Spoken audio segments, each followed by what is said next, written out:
എടാ ഗോവിന്ദ, നീ 15-ാം number room clean ചെയ്താ?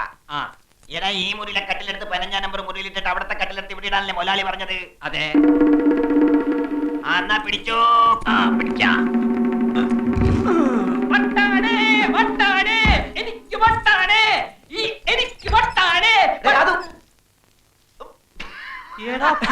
നിങ്ങളായിരുന്ന പോക്കിരിത്തരം കാണിക്കുന്നു. മനുഷ്യന്റെ ചങ്ക് പറഞ്ഞ പോലെ പണിയെ പോലെ കാണിച്ച് മതി മതി തൊലിക്കൽ നിർത്തിയിട്ട് കാര്യം പറ. എന്താ സംഭവം? എന്തായി? ഒന്നും ആകാനില്ല. മാൻ മിസ്സിംഗ് കളി അവസാനിക്കുന്നു, നീ പുറത്തിറങ്ങുന്നു. അതെന്താ? നിന്നെ പുറത്തു കൊണ്ടുവരാൻ മിനി വന്ന് റിക്വസ്റ്റ് ചെയ്തു. അപ്പൊ ഈയോടെ സസ്പെൻഷനോ? അതിന് വേണ്ട. മിനി വന്ന് അപേക്ഷിച്ചു കഴിഞ്ഞാൽ അതിനപ്പുറം ഒന്നുമില്ല. അത് പൊനാങ്കി പോയി പറഞ്ഞാ മതി. ആ ഈയോക്ക് സസ്പെൻഷൻ കിട്ടാതെ ഞാൻ ഇവിടെ ഇറങ്ങുന്ന പ്രശ്നമേ ഇല്ല. അതല്ലടാ, സസ്പെൻഷൻ ആയ എനിക്ക് മിനിയുടെ മുഖത്ത് നോക്കാനേ പറ്റില്ല. സസ്പെൻഷൻ ആകുന്നില്ലെങ്കിൽ നാളെ മുതൽ മിനി എന്റേതാ. ഒന്ന് പോടാവൂവേ. ആ പെണ്ണ് വന്ന് 2 പുന്നാര വാക്ക് പറഞ്ഞപ്പോ നീ അങ്ങ് മാറിപ്പോയോ? എടാ, പെണ്ണുങ്ങളെ വിശ്വസിക്കരുത്, അവര് പറ്റിക്കും.